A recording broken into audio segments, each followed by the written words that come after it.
PBA update, San Miguel Roque Keith Jimenez nag-aalanganin pang mapasama sa final roster ng San Miguel Bearmen ngayong PBA 48 season opening. At itong si Arwin Santos, bagamat nasa MPBL na, ay bukas pa rin ang pagbabalik sa PBA.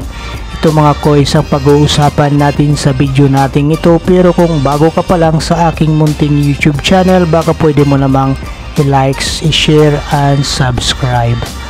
Magbabalik action na nga mga koys ang PBA Season 48 ngayong November 5 ang magiging opening dito mga koys, kung saan ito ay ang Commissioner's Cup, kung saan mayroon itong mga imports. So dito mga koys ay nagsipaglakasan na nga ang mga bawat kupunan dito. May mga nawala at may mga nadagdag naman. Dito muna tayo mga koys sa rookie ng SBMB na si Keith Jimenez, na uncertain dahil sa hindi nga siya nabibigyan pa ng release paper sa MPBL sa kanyang mother ball club. So ito yung balita ng spin.ph mga koys na ating nakuha.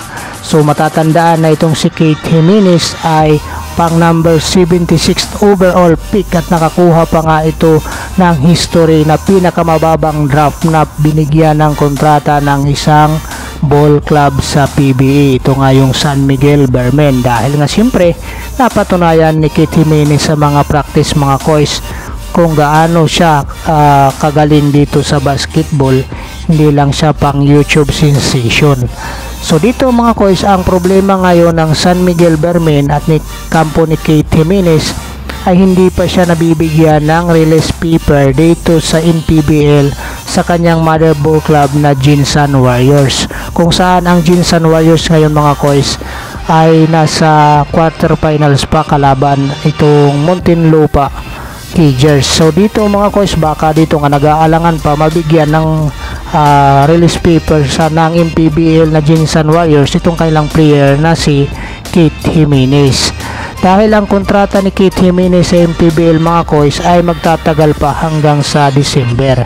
Pero alam naman natin mga koys na kayang gawan ito kung gustuhin ng San Miguel Bearmen. So dito naman mga koys sa pangalawang balita natin, goodbye PBA not yet, says Arwin, gusto ko pa rin magretiro sa liga. Ito yung sinasabi ni Arwin Santos, bagamat napapanood na natin si Arwin Santos sa MPBL dito nga sa Pampanga Giant Lantern, kung saan ay nasa quarterfinals din ito mga koys ngayon sa MPBL, ay hindi pa nagsasara itong si Arwin Santos sa kagustuhang makabalik pa rin siya sa PBA. Itong balita ng tiebreaker mga koys, Pineda and what's win he choose to just let the long time sportsman choose what best for him moving forward. Sabi nga niya, baka pwede mo akong dalhin sa Converge, binero ko siyang taganon, he said with a smile, it's up to you, sabi sa kanya. So ibig sabihin dito nga mga koys, nasa tatay-tatayan na nga ang magiging desisyon, dahil nga ayon nga dyan sa biro ni Arwin Santos sa kanya, gusto niyang dalhin siya sa Converge kung po pwede. Sabi naman ni Governor Pineda, which is siya yung board governor ng Converge sa PBA, na it's up to Arwin Santos. So ito pa nga mga koys, sabi pa nga ni Arwin Santos, sabi ni Boss Danny, hihintay niya rin ang abiso ng tatay-tatayang ko.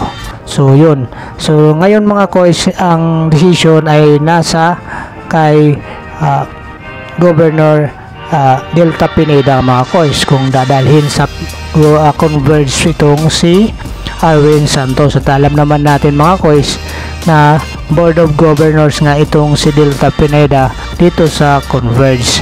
So bagamat nasa MPBL nga siya ngayon mga koys, tulad nga ng sinabi natin, hindi pa siya dito magtatapos. Ang gusto pa rin ni Arwin Santos, magretiro siya.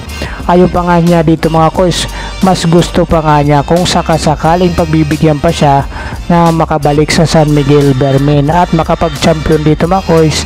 At parang ang gustong ipahiwatig dito ni Arwin Santos mga koys ay parang gusto nga niya dito sa San Miguel Bearmen magretiro, para mas maganda daw yung exit niya. So para sa akin din naman mga kois, mas maganda rin talaga kung dito siya sa San Miguel Beermen magretiro dahil dito siya mas lalong nakilala. At dinastiya dito sa San Miguel Beermen kung saan ay ilang kampyonato din mga kois ang naibigay nila dito sa San Miguel Beermen kasama ang kanilang tinatawag na Death 5 na itong sina Fajardo, si Ross, sila Sater at saka itong si Cabagnot. So dito nga mga kois, itong hiling ni Arwin Santos para sa akin ay pabor din naman ako dito mga kois na bigyan siya ng chance na makabalik sa PBA lalong lalo na dito sa San Miguel Beermen. Katulad nga ng sinasabi ni Arwin Santos para makapag-exit siya ng maganda at maayos ang kanyang karera dito sa PBA. Gusto pa rin niya talagang magretiro dito sa PBA. So kayo mga kois, anong magiging komento nyo at suggestion dito sa balita natin patungkol dito kay Arwin Santos?